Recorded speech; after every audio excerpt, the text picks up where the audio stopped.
Вы смотрите информационную программу «Вести Тимана Сосногорск», в студии Мария Ледовских. Здравствуйте. Коротко о главных событиях.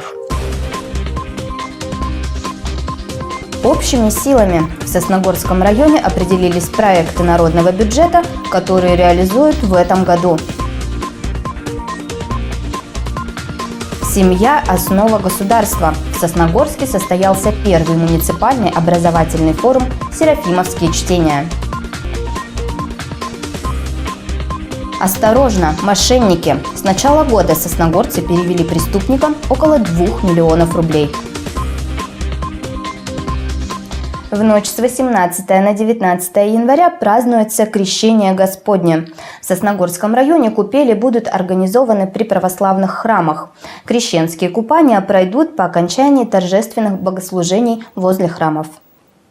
В Сосногорске будет организована купель у храма преподобного Серафима Саровского и Покрова Пресвятой Богородицы с 22:00 до 4 утра. Нижний Одесс преподобного Сергия Радонежского с 23:00 до 3 ночи. Вайвож Николая Чудотворца с 23:00 до часу ночи. Управление по делам ГО и ЧС напоминает, что оборудованных купелей на открытых водоемах не предусмотрено. Массовый выход на речной лед запрещен. Это может быть опасно не только для здоровья, но и для жизни.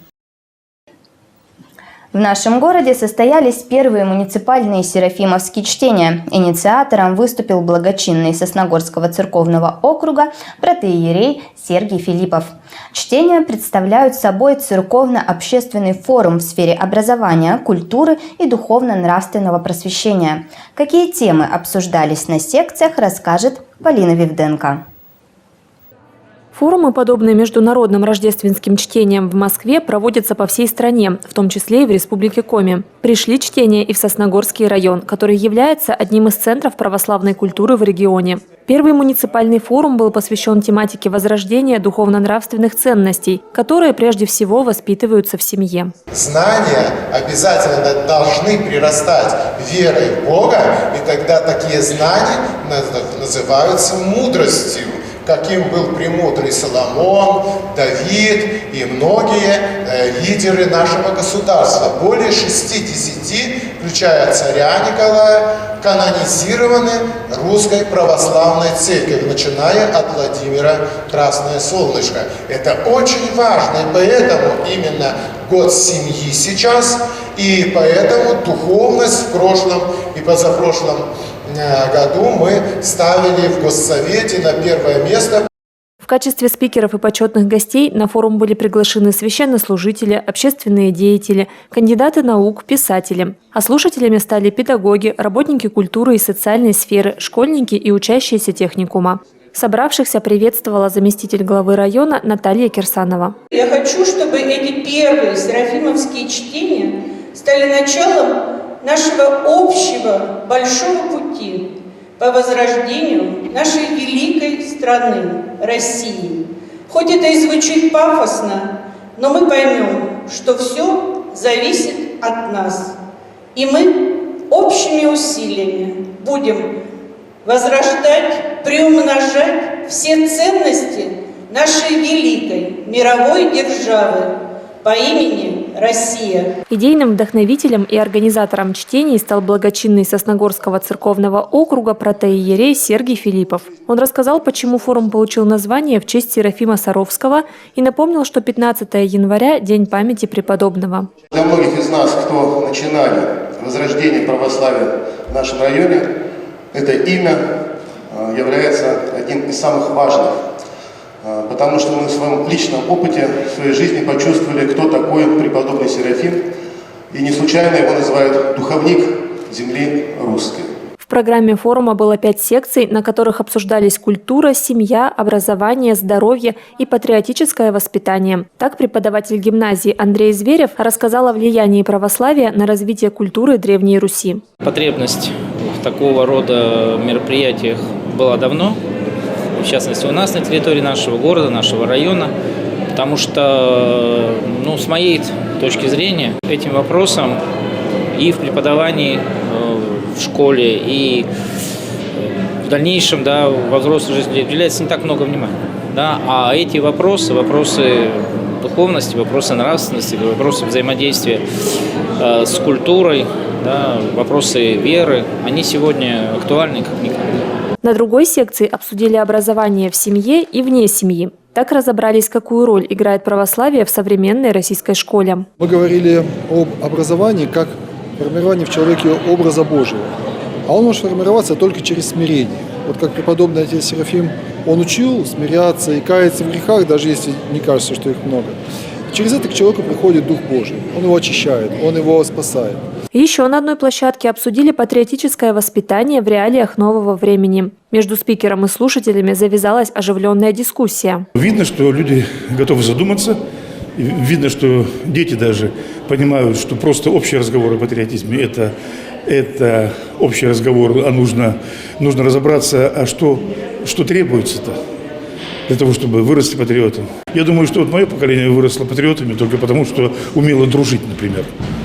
Люди, умеющие дружить, они не могут не вспоминать детство и место, где они дружили. Для меня, значит, быть патриотом – это любить свой малый край, начиная со своего дома, со своей семьи.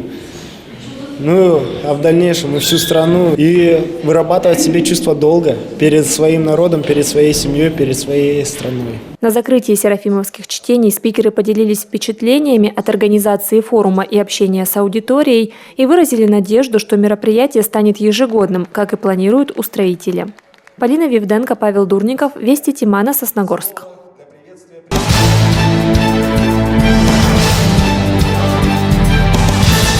В Москве завершился общероссийский форум «Малая Родина. Сила России», который проводился по поручению президента Российской Федерации Владимира Путина, озвучено по итогам заседания Совета по развитию местного самоуправления. Форум объединил глав муниципальных образований на основе единых ценностей служения обществу и государству.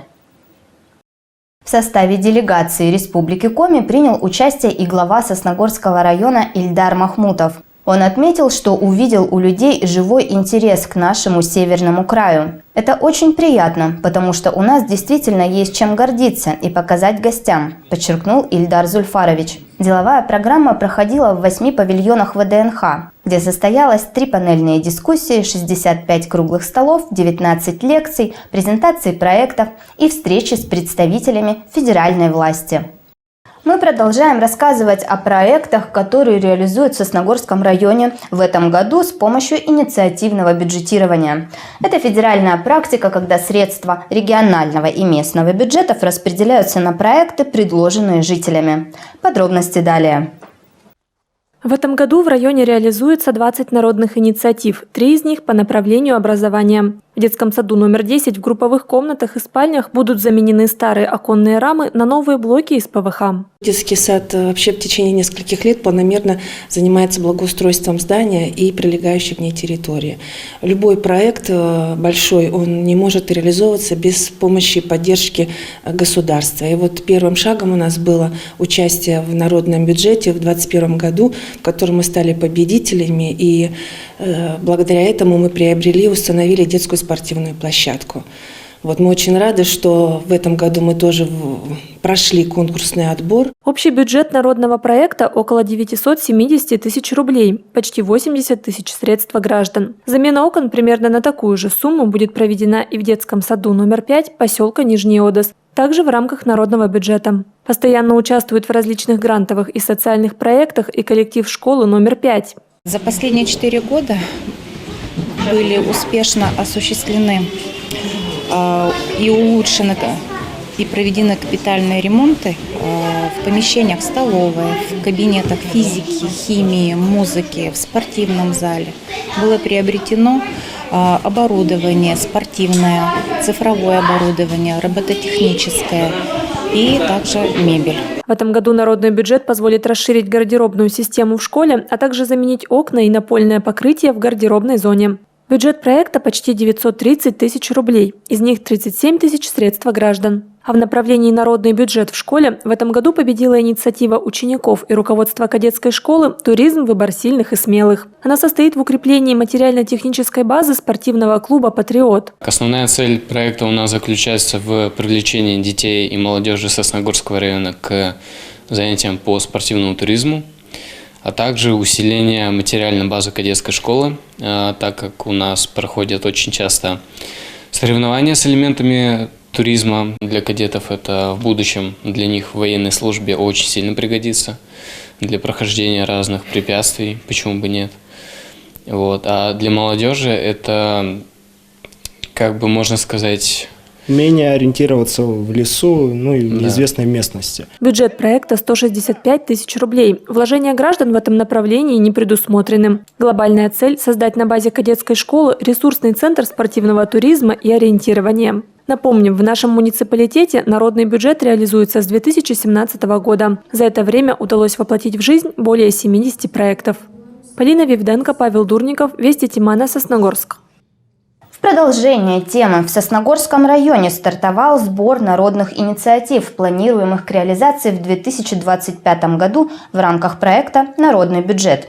Инициаторами народного проекта могут быть граждане и территориальное общественное самоуправление. Сбор инициатив осуществляется по 13 направлениям. Внести предложение можно сразу на нескольких площадках, адреса на ваших экранах. Предложения принимаются с 12 января по 2 февраля включительно.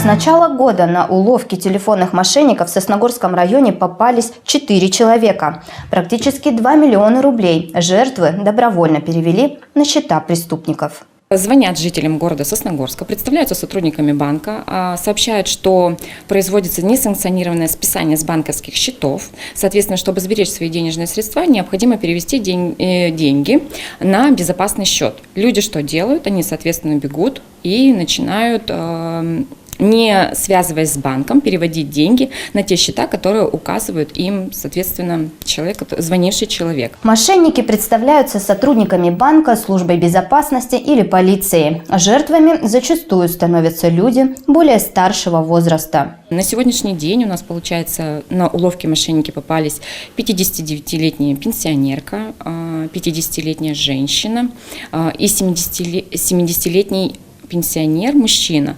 Он перевел денежные средства частями. Первую сумму перевел в один день. Так как он добросовестный, он переживал, что не спишут все деньги. Он оставшиеся свои деньги перевел на следующий день, приехав в город Ухта. 4-й случай у нас произошел, когда мужчине позвонили с биржи, с фондовой, о том, что он может заработать денежные средства. Соответственно, у него имелись свои накопления, плюс он оформил денежные средства в кредит и указанные деньги перевел для того, чтобы заработать. Однако заработка не произошло, в связи с чем мужчина лишился 1 миллиона 190 тысяч рублей. Также полиция предупреждает о случаях, когда за деньгами приходят курьеры, заранее совершив звонок жертве от лица банка или полиции. И говорят, что произошла какая-то ситуация, и необходимо деньги передать тому человеку, который сейчас подойдет и заберет. Никому денежные средства не передаем. Если вам говорят, что произошла ситуация с вашим близким, либо родственником, либо знакомым, звоним сначала тому человеку, про которого вам сообщили, уточняем всю информацию, либо его близким, после этого уже думаем о том, что необходимо сделать. ОМВД России по городу Сосногорску призывает жителей города и района не попадаться на уловки мошенников и быть предельно бдительными. Если вам звонят с неизвестных номеров, представляются сотрудниками банка, незамедлительно кладите трубку, идите в банк и спрашивайте у них, что происходит по счетам. Если все-таки разговор продолжается, вы должны понимать, что нам не звонят сотрудники полиции и не спрашивают данные по банковским счетам, не звонят сотрудники банка, с любого банка не звонят и также не спрашивают и не предупреждают о несанкционированных списаниях. В конце выпуска коротко о погоде. Завтра до -7 с осадками. К пятнице ожидается похолодание до -17. На этом пока все. До встречи в ближайших выпусках нашей программы. Всего доброго. Военная служба по контракту. Работа для настоящих мужчин. Для заключивших контракт предусмотрены социальные льготы, гарантии и выплаты. Подробности по телефону в Сыктывкаре 32 15 88.